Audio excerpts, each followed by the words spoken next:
Guys, if you don't know by now, this is the former world champion kickboxing, MMA, K1, South Africa's first black wrestler, and much, much more. He's the only guy that holds mitts for me, because I like to be held mitts for the best, and I've had the privilege of holding mitts for him. I tell you what, power, like you can't believe. Join us with this story of strength after struggle. Champion Pete Motaung. Let's go. Champion, let's go. Welcome to the studio. Thank you. Take a seat in the studio, feel at home. Guys, you don't want to miss this.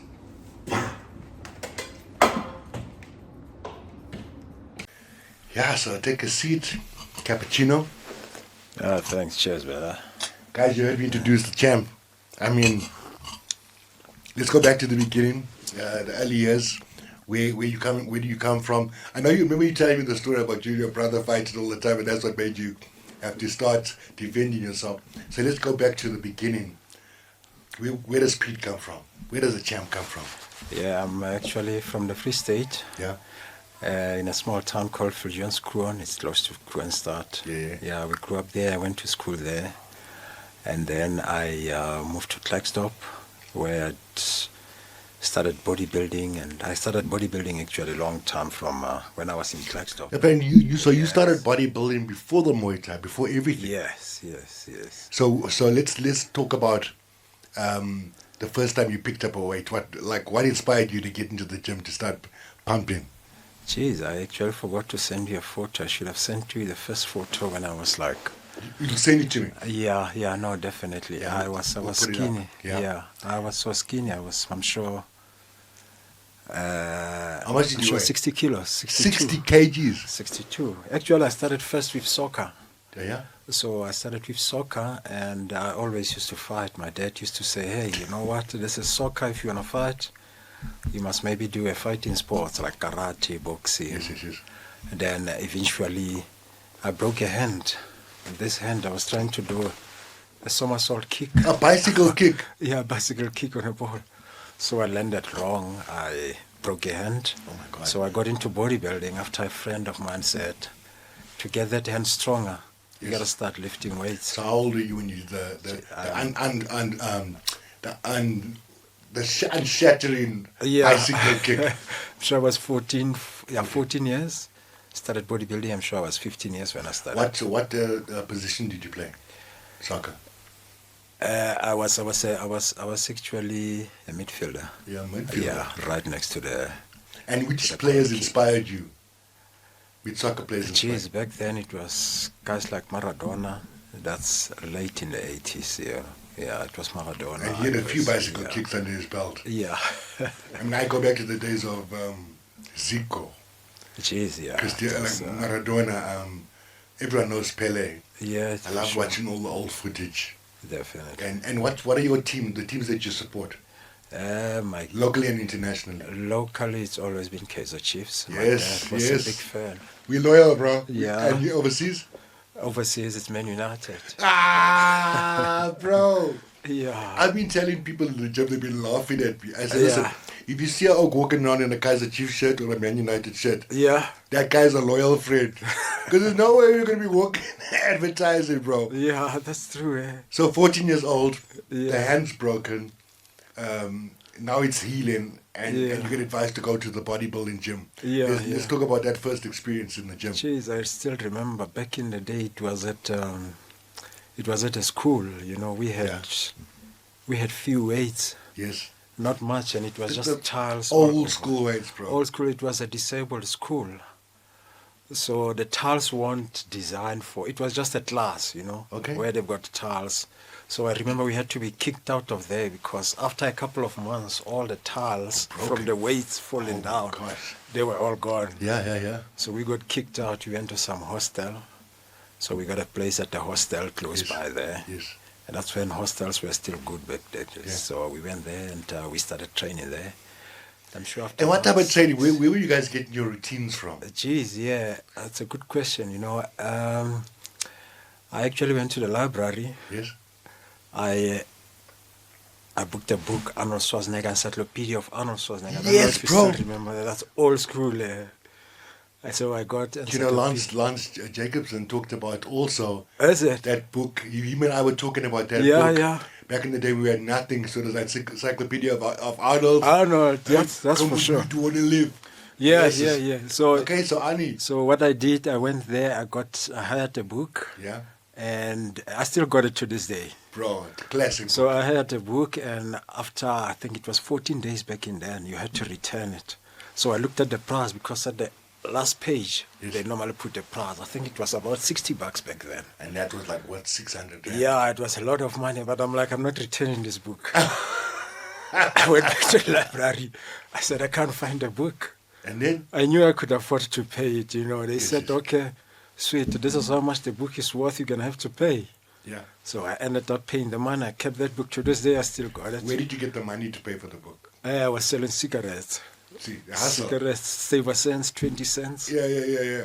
Back then, at 20, yes. Louis was 20 cents. Yes. Yeah, so I would sell. So you turning the hustle into like, yeah, bro. For sure, I sold that, and with that book, so a lot of exercises like straddle squat, everything, old school. I don't know if you still remember. I got the pictures in my. I got the black and white pictures. Yeah. Embedded in my head. Back then, they had a deadlift. Deadlift, it wasn't designed. Yeah, you could old sit school, bro. under. Upside down. Upside down, and you push it like this. They don't have it anymore now. They didn't have that 45 degree. Yeah. So that book had all those books. So back in those days, they had guys like Arnold Schwarzenegger, Franco Colombo, Frank Zane. There was so much. The guy with the peak. What was his name? The black dude. Oliver. Yeah. Olivier. Yeah, Scott. Yeah, those were the guys. So I looked at those. So those were the exercises we would use. So we both came for up our training. Inspired on the same. Yeah. No, how long were you training before you started seeing some form of shape, where people were saying, "Okay, bro, you're looking like you're training"? Geez, I'm sure it took about. That's nothing. I had no clue on what to eat. 62 kgs you started. Yeah. I had no clue on what to eat. All I was pushing, because I met this guy that I used to eat, was Kevin. Yeah. He was quite big back then. We used to call him Shanana. So I asked him, hey, how do I get big? He said, you know what? You must just train hard and just eat like a pig. I would anything. So I was just eating anything, training, and I picked up, you know. Yeah. That's a combination of like fat and muscle at the same time. Everything. But you just pick up. My advice for eating was a former Mr. South Africa, George. Okay. He was actually a Greek guy. All right. Amazing body, and I met him. I'm like, no, I've been training, but nothing's happening, bro. I'm still staying scroll. Yeah. He says, okay, eat a chicken a day. Eat a chicken a day. And I'm thinking, how? First of all, I get the money for the chicken. Yeah. But I'm thinking, how do I eat a whole chicken? I have a big appetite. So I said, what is one day? I remember walking down in Rocky Street. Yeah. There was one restaurant there, tandoori something. All right. It's like Christmas. I said, I want to buy myself a chicken. I buy a chicken there. I tried to eat that thing, but I got like over halfway, and I'm like, this is hard to finish. It's hard to finish, and it's expensive. Yeah. I went back to the next day. I'm like, hey, George, I tried to eat the whole chicken, but I got full. He says, not in one meal, you stupid. Throughout the day, make different meals. I'm like, oh. Okay, that makes sense. I couldn't finish that thing. Yeah. So they started making sense, but of course it was still too expensive. So I remember starting off on tuna. Yeah. When I found a Muscle and Fitness magazine, I was like, what do these guys eat?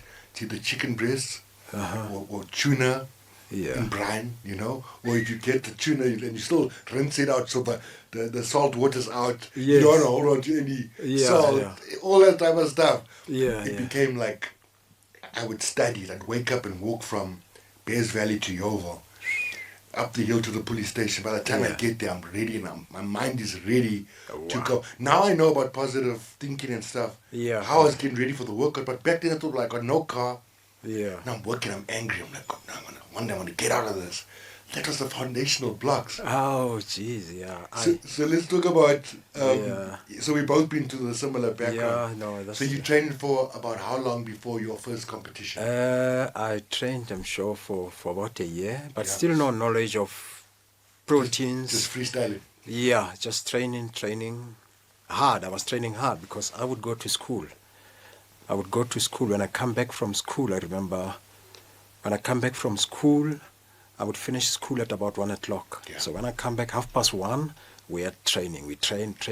3 o'clock, I got to go back to school again. We do studies. Yeah. Studies until 5. When I get 5 o'clock, then you study again. So that was like Monday to Friday thing. So it was just training. So about, I'm sure, a year and a half, that's when I first had my first competition. Okay. I must send you the photo. I still got it. Okay. I'm sure it was 1994. Yeah. So send me those pictures. I can put them in your before picture first. Yeah. And then the first competition, and then the subsequent pictures. Yeah. How were you? What type of scholar were you at school? Because it seemed like you were quite disciplined. Yeah, no, I was back then. They were using positions, so I would make like a top 5 in my class. Yeah. So it would be position 1, 2, or 3. I would go to number 5 if I didn't do well. Wow. And that was throughout the year. So And, I always been and disciplined. what subjects did you excel at? Science.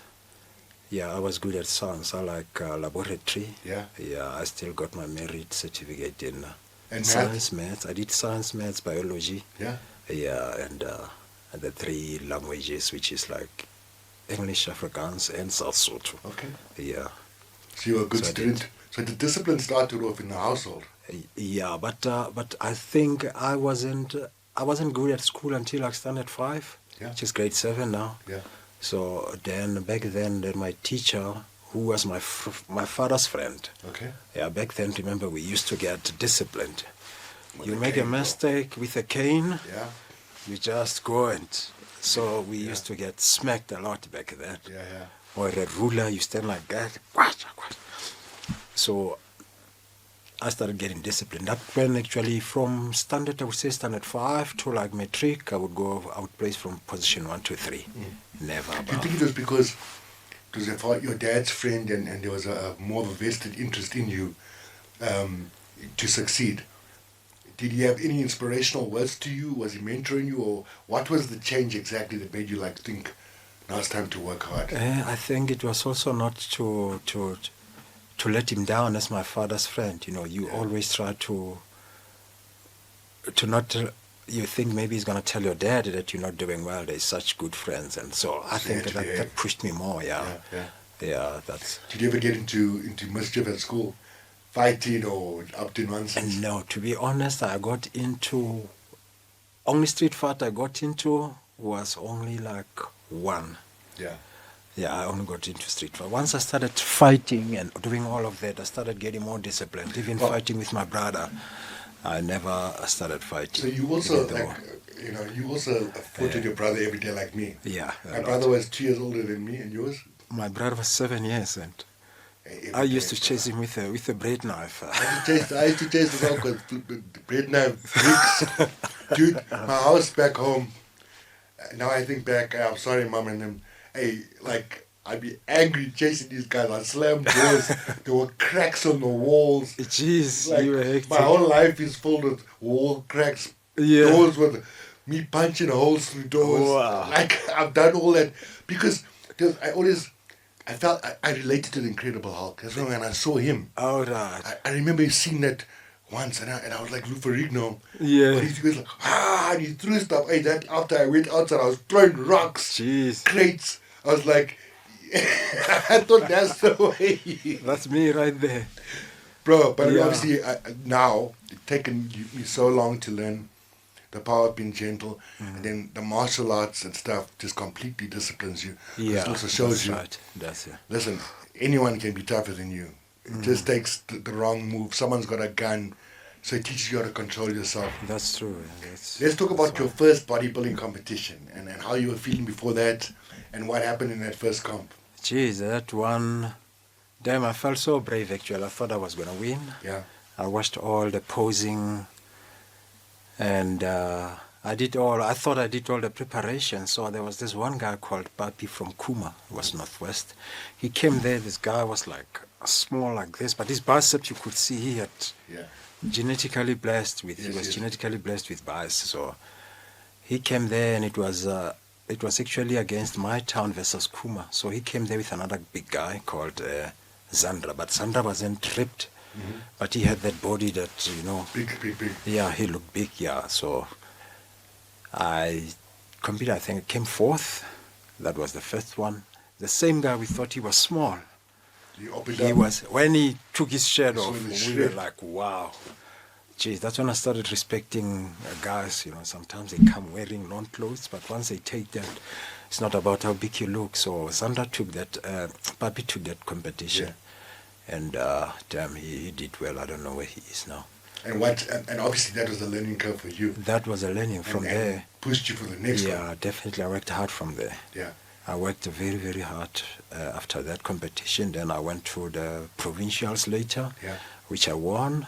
I went to the SAs. How long after that was the provincials? I'm sure the provincials, after 2 years, I remember I competed under 18 and under 21. So by then, you had sort of gotten the diet right, the exercises. Yeah. Did you find anyone to assist you in competition preparation? Yeah, because now I was traveling. My brother was in Klerksdorp.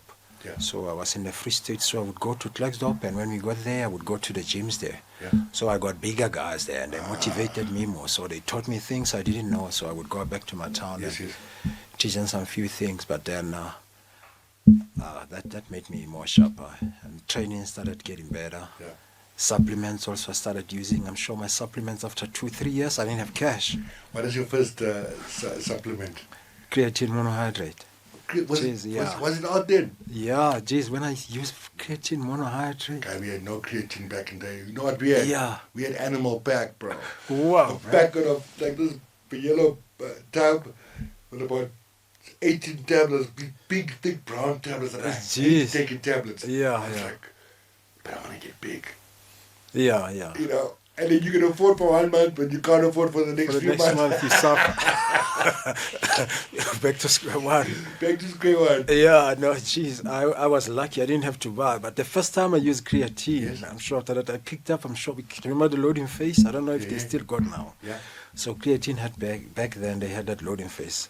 So loading phase in the first week, I'm sure I picked up 5 kilos. Wow. I think my body wasn't used to any supplement. 5 kilos. I still got the photos because that's when I started moving to Klerksdorp. Then the old man used to take me photo every time. Yes.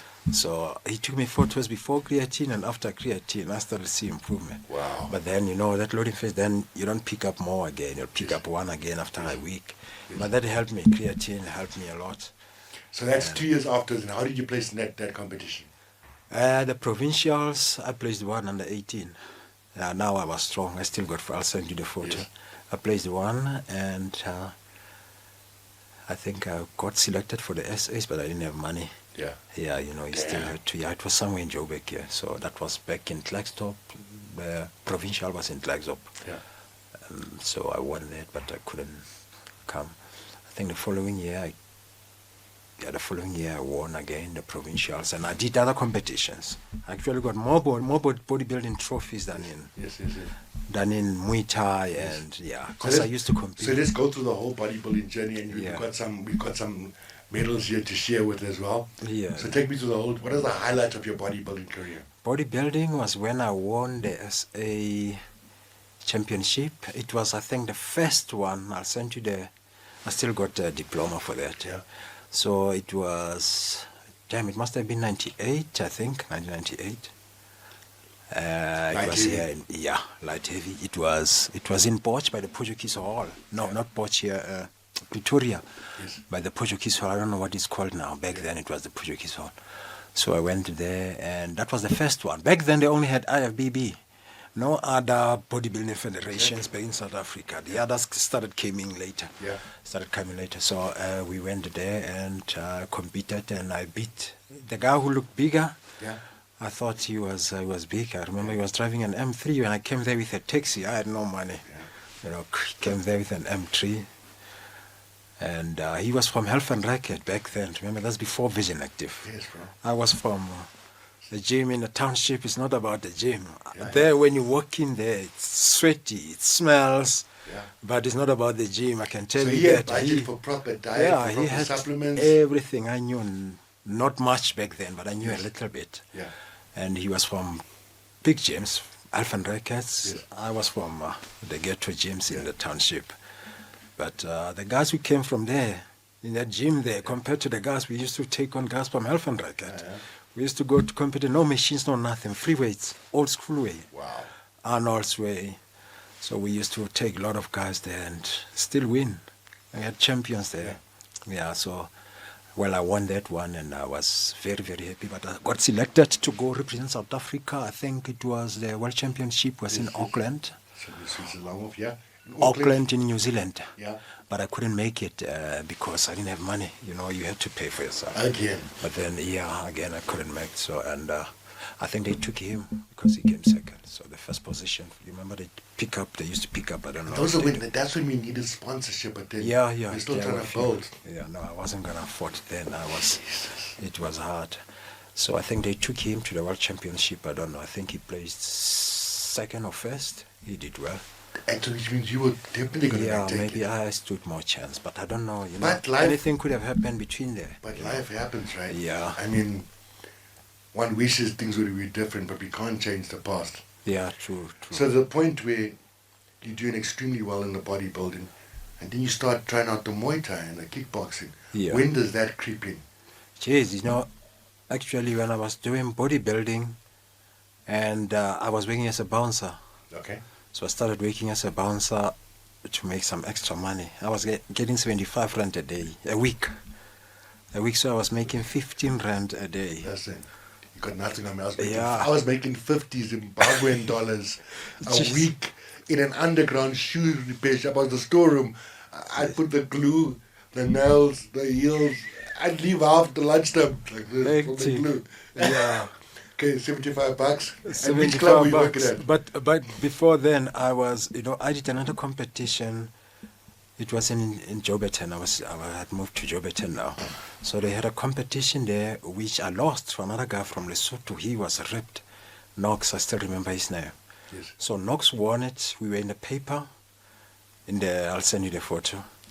And this old man, the white man, saw me there one time. I think it was a week later after coming second to Knox. Yeah. So he saw me walking from the gym. So because I used to walk about 5 kilos to gym or run, or another 5 back, I had no money. But it was 1 rand local taxi to take. I didn't have 1 rand. So if I have 1 rand, I'm like, you know what, I'd rather walk 5 kilometers train when I'm tired and I can't walk, maybe I did legs. So this 1 rand, I can catch a taxi back. Okay. But if I don't have, I can still work it. Maybe I'll use it tomorrow. You broke, you don't have money. And what you didn't know is that you were cutting calories. Yeah, you were burning body fat while you were walking. Right. Yeah. So after winning that competition, this old man sees me walking. It's a white guy. He stops. He says, "Hey, I saw in the newspaper the other day. Was it you? Is that you, Pete?" I'm like, "Yeah, I'm Pete." He says, "Look, why do you train there? I mean, I can get you to train in town." I said, "No, I'm fine there. Just town is too expensive. It was $60. I couldn't afford $60 in town." Yeah. He says, "No, I can get you to Health and Racket or other gyms. There's one that's called Ingram's Self Studio." Yeah. He said, "Come see me tomorrow." And who was this guy? This guy, I only found out late after he left. He was actually the priest of a Catholic church. So he was staying in Joburton there. So I asked the guys, I'm like, "Hey, who's this guy?" They say, "Hey, that's Father so-and-so. That's Father." So tomorrow I go see him. He takes me to town. He registers me for 6 months in this gym. What? So from the township to town, it's 2 rand to catch a taxi. And I don't have now, it's about 10 kilometers to town now. Yes. So if I have 2 rand, I walk to town to train. And 2 rand, I'm tired now, my legs are tired, I catch a taxi back at least. Yes. Yeah, so I did that, I'm sure, for 6 months. After 6 months, Father came up to me. Actually, 3 months after that, that's when I won the other competition there where I got selected. I was in the newspaper, the local newspaper. Yeah, but then 3 months later after that, then that 6 months contract expired. So Father said, "Look, I can't pay for you anymore, Pete." I'm stuff, and I said, "Okay, no, it's fine. I'll go back to the wood." To the wood. Yeah. So this old man, I sent you, I think, his photo. Is Ernest Ingram. Yes. He's the one who taught me a lot about bodybuilding. 1975, Mr. Olympia was in South Africa. Yes. He took the original photos of Arnold. Yes. His wife, Franco Colombo. They took photos together. Yes. They took photos. I still got the original photo. Yeah. 1975 black and white photo. He took those photos, so he knew a lot. He said, look, I've got a small room where I put my storage. It was, I'm sure, the size. Yeah. 6 by 6 or whatever. He says, if you don't mind, you can stay here. You don't have to pay at the gym. You know, I can't let you go. I mean, you got such talent. If you don't mind, you can stay here. If you want to eat, you can come eat in the house. I'll pay you maybe some few money when I've got. Yeah. So, no, it sounds good. And did you have a job to do at the gym? Yeah, I was working now as a personal trainer now. But I had to learn. I wasn't qualified. But see, do you see the connection? Yeah. We both come from a place where we shouldn't have been here. Yeah, yeah. But every now and again, someone believed. Someone, you know, and it's like one wonders, is this God or is it just coincidence? What are your beliefs on coincidence and divine intervention? Yeah, yeah. What are your thoughts with that? Geez, yeah, that's true. Sometimes you just, you know, that's how I think life is planned. Sometimes I think life is a puzzle. It's just said like this. You can't try to run away from it. Yeah. It's God. I think He set it in a way that this is gonna happen one day. This one is. But do you think we manifest in any way? Like, let's say we've got a goal that we're so passionate about. Yeah. Do you think we have the power to at least pull it closer to us, to attract it to ourselves? Yeah. By believing it and by doing the actions? Because I sometimes wonder about that. I'm like, was this always meant to be? Or was the fact that I was so passionate about and taken necessary disciplines and the universe felt it and started... That's it, yeah. I think that's how it is. I think, like they say sometimes, you know, luck doesn't just come. You just preparation meets opportunity. Yeah, that's it. So I think you just have to put... So now you're there and you're like, oh, okay, so I got a place to stay. I can train. Yeah. Now you're training, you're not qualified, but you've been learning. I'm learning. You're a pro bodybuilder, now you're competing. So all you do is pass on what you've learned. That's it, for sure. I knew a lot then about bodybuilding now. How long does this go for? Geez, I'm sure I was 6 years now. That was 98. Because I stayed in the gym for 5 years. I had nowhere to stay. So I was staying in this gym from 98 until 2003. And all I had was bodybuilding magazine dating as big as 1970s. Remember, this old man was in the 70s. I would read each and every book. The old bodybuilders, 80s, 70s, he had bodybuilding magazines all over. They were just there. So fitness, just, and I had like flex. That's it. I had like a small bed. I'm sure it was a single bed. Yeah. That's all I had, nothing. No microwave. But the dream was massive. Yeah, the dream was massive. I was like, you know, I'm not going to stay here forever.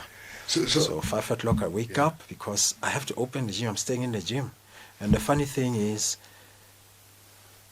this gym was, actually he was paying rent. Yeah. So the person he was paying rent to, he didn't know there was some. He knew me. He knew me as a bodybuilder because sometimes during competition he would sponsor me. Yes. Bitch, how much you need for? It was Mr. Makailidis. I'm sure he must be dead now. Yeah. So he owned the whole building. So that whole building was a building of flats, just like this one. So one separate big building was for gym. So I was staying in the gym. He knew I was working there, but he didn't know. Eventually he found out that. He said, hey, you know what? That's illegal because the lease you signed, it didn't mention anything about Pete staying there. I said, I like Pete, you know, he's a good guy, but you should have told me. But eventually he let me stay there. He said, no, it's fine. So that's all I would do. 5 o'clock, I wake up because the gym opens. I open the gym. At about 10, 12 o'clock, we close the gym and open again at 11 o'clock. You know, the gyms get quiet at and we carry on, we close again late at about 8, 9 o'clock. So that was my life. So when did the martial arts start entering in? Then I started working as a bouncer because I was getting less. Yeah, then I met this guy at the gym. He said, hey, how about maybe, can we fight? You know, Muay Thai. He says, what will you do if someone tried to fight you there with Muay Thai? You got all this muscle, what you going to do with it, yeah? Yeah, with all the muscles, can you fight? Exactly. I'm like, yeah, when I catch you with one punch, you know, I'm going to knock you out. But before you know how to fight, you think, until you throw a punch and you miss it, you're like, oh my God. That's right. Power for nothing. Yeah. That's right. Then I noticed, no, man. He said, look, I'm doing Muay Thai. There's a guy called Derek Otsia. Yes. So Derek Otsia was affiliated. He had a gym called Track on Power. Yeah. So Quentin Chong in Cape Town back then was... I know Quentin. Yeah, Quentin Chong was big in Muay Thai. Yes. Muay Thai was very small. And he helped promote it a lot. So shout out to Quentin. Yes. So this guy named his gym under Quentin Chong's gym because Dragons. Quentin Chong wanted to expand his brand all over. So once or twice, I think a month, Derek Quincy will go to Cape Town and train with Quentin Chong, steal some ideas and bring Come them back. So I went, I started training. And the funny thing was, it was at a different gym now. Yeah. And the old man I was staying, he didn't want, it's our competition. So he didn't want me to go train there. But him and his son, Dale Ingram, so we both used to go there and train together. And that's how I got into Muay Thai. But then I noticed training bodybuilding and Muay Thai. Work against each other. They work against each other. They never work. The one is ripping, the one is building. Yeah, that's right. The one is stretching and being flexible. And once that cardio, the other one is, wants you to slow it down. That's true. So at what point does it start fighting each other and you had to make a decision at some point? Yeah, that's it. Especially when I'm preparing now for a fight. Yeah. Now I have to lose weight. I have to get fit. Yeah. Now in the bodybuilding now, maybe I need to bulk up. Now they start contradicting each other. So I was like, no. And then I had to decide. So after 3 months of training with Derek, So you fell in love with it, eh? I fell in love, and he said, Nothing Pete, like it. I've got a tournament for you. There's the SA Championships. SA, no provincial, no Now nothing. you're nervous, bro. You're like I'm a bodybuilder. Can I really do this? Yeah, I'm like, Derek, I've been training for 3 months. Yeah. He But says, can no, see something in you. I can see something, you're ready. They say, in 3 months, you're going to go fight in Cape Town. It's the SA Championship. Yeah. So I know from bodybuilding, before you get to like SAs, you first got to do like the provincials, where you get tested, maybe you make the team. Straight. I'm like from nothing to like straight to the SAs. Is that? He says, no, let's go. You're looking good. I went. The best thing I had, Ben, was my kicks. And because also I had strong kicks from doing leg presses, squats. Yes. But my hands and technique, no sparring, no nothing. I didn't spar with anybody. What, you hadn't received that first punch? Nothing. It was just training. Not even too much pads. So let's get it to now. You're going there now. Geez, now I got there a week, I think 2 weeks before. Yeah. Then he said, no, Pete, they can't find a fighter for you in Cape Town, so unfortunately it cancelled. I'm like, no, man. But he says, no, I've got a plan. I'll let you know tomorrow. I think there's another one in Pretoria. I said, okay, but this one is called K1. I said, what's K1? He said, no, K1 is Muay Thai, but no elbows. Yes. So More kickboxing. Yeah, it's more kickboxing. So it's kickboxing. It's Muay Thai without no elbows. I said, okay, cool, no problem. So that one comes, and we went to Pretoria. Yeah. It was on TV live. Yeah. I still got it because I had to buy a cassette back then. It was a Even cassette. Yeah. What channel was it on? It was, I think it was SABC 3. Yeah.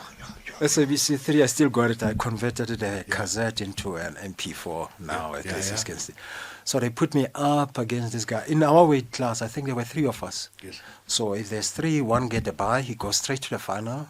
So 2 fight against each other. And then we know that fights out there. Yeah. So, and the one who gets selected to who gets a bye, it's a good guy. He's obviously like a former champion. Yes, he's got the high rated. So they took this guy, the reigning champion. He went straight by. So they put me up against another guy. Yeah. Damn, the first kick, I was like, wow, this is how it feels like. But you've got all protections, it's how much. So I got kicked, but I carried on. I was like, I'm not losing. I knocked him out in the second round. I went through to the final. How did you knock him out? I knocked him out with a knee. The knee? Knee. I grabbed him. I just kneed until he gave up, open up.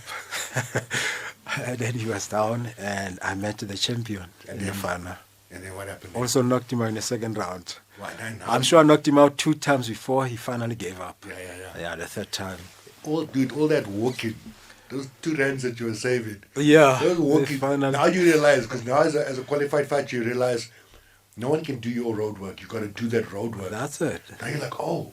Yeah. While as a bodybuilder, that's what I realized as well. All the times I was riding from Bears Valley to Yeovil. Yes. Running, jogging, walking on the bike. Yeah. That was preparing me for all the other stuff. Small things like that. Yeah.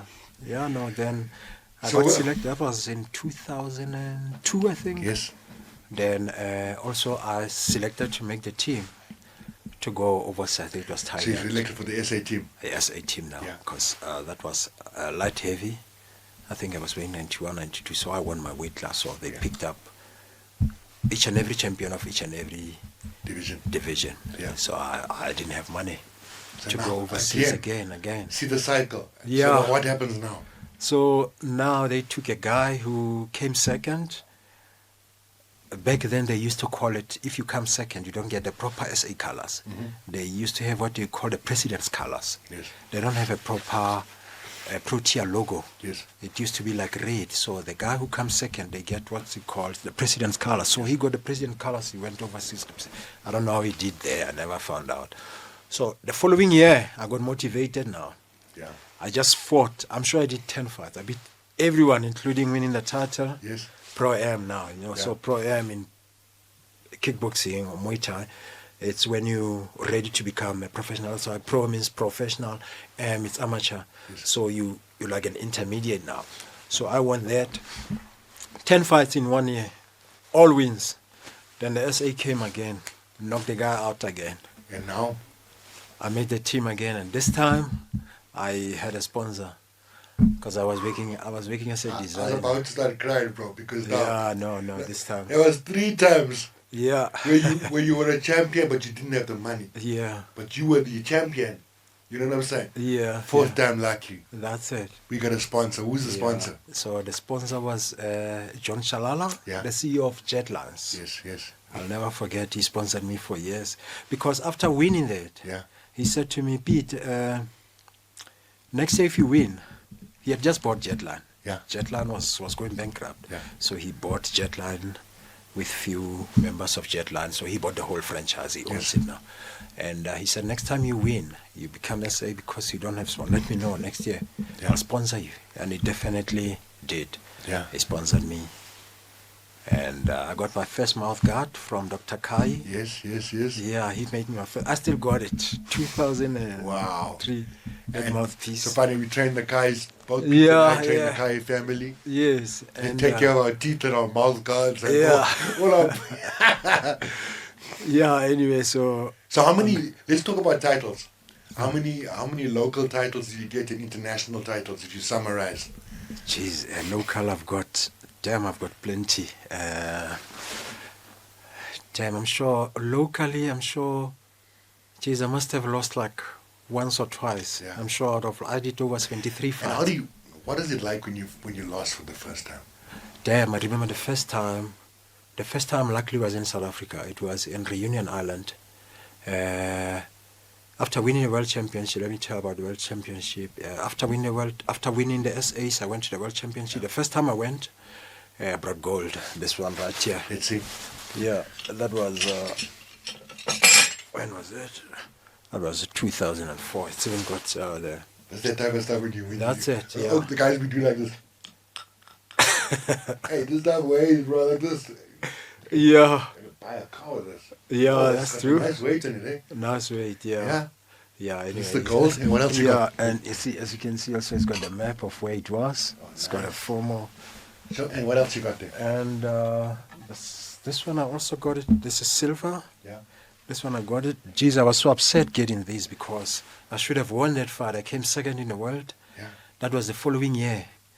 I was so upset because the guy was kicking. Yeah. He would fight and hug. Ah. Fight and hug. So he wouldn't, but I didn't know how to fight, you know. But he was clever. He was clever. He's using his experience. Yeah. What else you got there? And I've actually got 2 silvers. I don't see the other one. And also here I've got two bronzes. So that's... So you make sure Also you went through all the different colors. Yeah, I've Bronze. got all of them. So guys, this is what it looks like when you get medals in the world of martial arts. Yeah. Let's talk about, if you remember, your worst moment going through all of this ups and downs, because there's been a lot of ups and downs. Yeah, no, I And think... what was the worst moment where you probably felt like giving up, and how did you get through that? Geez, like in sport or in Just in general, like, you know? Yeah, damn, it must have been when when I almost lost my flat, you know. Yeah. After making some few cash, you know, fighting overseas as a pro and all of that, so I decided to buy a property, and damn, things went bad. You know, I lost my job, and fighting there wasn't too much fight. Yeah. That's before EFC came up, Yes. because EFC came. Then there weren't too many fights. It was only PKC. Yeah. And you would fight, you make 3,000 rand, but then you wait another 3-4 months So you can't make those fight. bond payments. Not much, yeah, geez. Yeah, so I almost lost it, almost got auctions, but luckily I managed to save it. Yeah. Yeah, those were the downfall. You don't sleep, you know. Yeah. Tomorrow you like. So how did you get through those tough days? Geez, What kept you going? Were you still training through it all? yeah, training never stopped, you know. You just, because that's where I would kind of like relax my mind. And without know? you even knowing it, that's where your sanity came from. Yeah, Science yeah, has proven it now that exercise is like a natural antidepressant. So yeah, yeah. that luckily you had that therapy. Yeah, no, true. Otherwise you would have folded, probably. Yeah, no, damn, staying in the house, you Yeah. know, because a lot of my stuff got taken, and the sheriff came, Okay. Been took there. that. Been there, bro. Everything in my house was empty, bro. Yeah. Empty. You know, you take some of the stuff, you hide them away. You don't know when the sheriff comes. Did you go to prayer at all, or you just, was there a moment where you asked Ah, God for help? Yeah, I did pray, Yeah. but I think it helped. Praying always helped. Yeah. Yeah, but then I overcame that. Yeah. Yeah, I managed to save the flat. And worst injuries?